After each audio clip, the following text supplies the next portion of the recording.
अरे जय महाराष्ट्र बाबा. अरे एवढ्या घाई गडबडीत चालला कुठे? जय महाराष्ट्र बाबा. अरे दादर चैत्यभूमीला चाललोय अभिवादन करायला.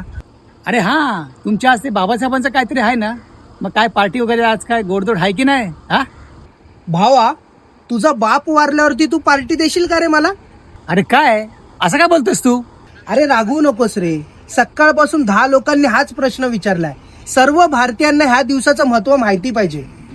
अरे 6 डिसेंबर 1956 साली म्हणजे आजच्याच दिवशी बाबासाहेबांचा महापरिनिर्वाण झाला. बाबासाहेब आपल्या सर्वांना सोडून गेले आणि बाबासाहेबांनी फक्त दलितांसाठीच काम नाही केलेलं आहे. बाबासाहेबांनी लिहिलेल्या राज्यघटनेमुळे आज भारत विकसित देशांच्या यादीमध्ये उभा आहे आणि प्रगती करत आहे. अरे तू बरोबर बोलतोयस.